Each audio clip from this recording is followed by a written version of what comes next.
Hey guys, welcome back. Today I'm interviewing Effie for my Wanderlass series. So hopefully you've enjoyed the interviews we've had so far, and she's going to tell us all about what it's like to work remotely for a company full-time.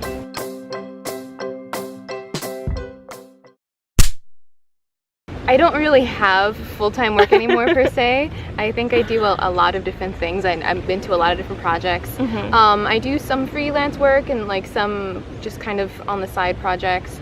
I do some of my own personal projects, which are pretty random, and they tend to either last a very long time or a couple months or something. And then I work part-time for a company back home, which I used to work full-time for. Okay. So I've since gone remote and nomad. It was my suggestion. I knew that I wanted to do this, and I was in a really good position, I think, where I had been with the company for a long time, and they definitely trusted me, and they liked me a lot, and they liked the work that I did.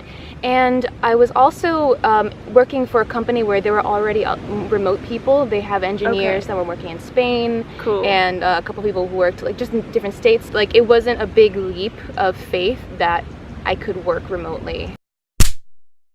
Well, before I was on salary, but when I went remote, I went down to contract work, or part-time hourly work. Right. So, so then my rate just kind of is about my normal rate that it was when I was salary, but it was much more concrete. Okay. And much more measured. Right now it averages about 10 to 15 hours a week. Okay. In the past, it's been up to 20. It's always been less than 20. It's definitely harder to be remote because there are a lot of little nuances in the relationships between people in the office that I think happen over lunch or in the office and stuff, and I definitely have felt more removed since then. Definitely always that little bit of information that you miss. So sometimes I have to go to my coworkers and I'm like, hey, so what's the gossip around the office? What's going on? We are very into Slack. Okay. And I usually sync up with my teammates once a week via Google Hangouts or something like that. Okay, so with video? Video, yeah. Video is very important and voice is very important for sure. If it were off Slack, I think I'd go crazy.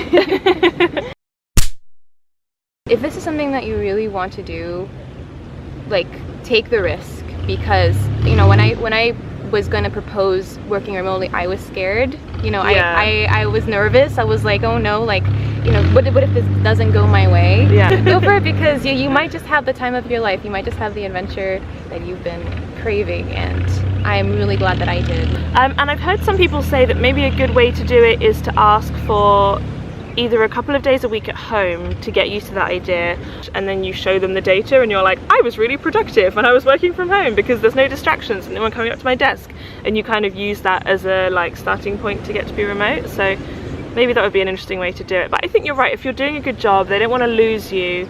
If you can offer them a halfway house, maybe they'll go for it. Yeah, I think so too.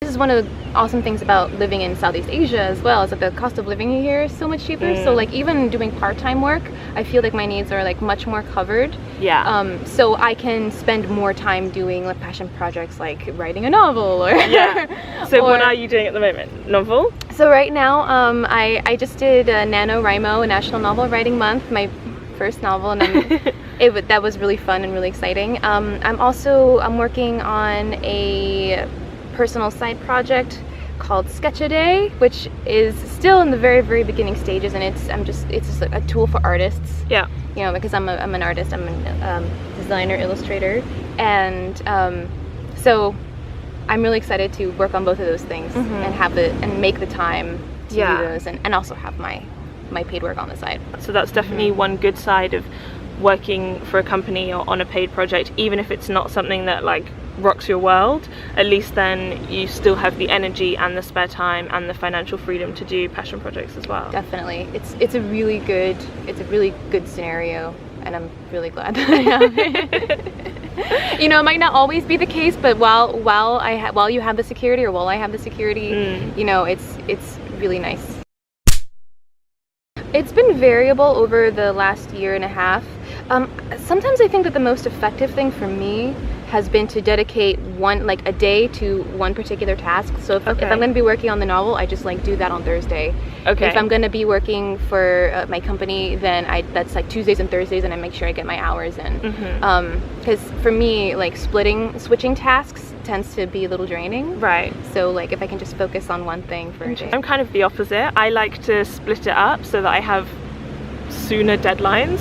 I feel like if I have to get this particular category of my life work done by like 1 p.m, then I'm much more motivated than if I have all day to work on something. So I guess you have to kind of try it out and see what works. Like feel out what your mind state is that day, or like what the task is at hand. I do my most creative work in the morning. Okay. Like, soon after I wake up. Are you traveling quite light? I am not traveling light. Me neither. Me neither. My husband teases me traveling. Number one packing item, my makeup bag. Do you have any particular like holiday makeup that you like? I have a very constant makeup. I tend to do like a pretty neutral, like a lot of neutrals, and like emphasis on the edges. Okay. And I have a cat's eye, like classic cat's eye. That's what I do. Yeah. Okay, well thank you so much. There's going to be plenty more Wanderlass interviews coming up. It's actually Effie who came up with the name because she's my resident wordsmith. So be sure to subscribe and leave a comment for Effie saying thank you to her for joining us, and see you guys in the next one. Bye. Bye.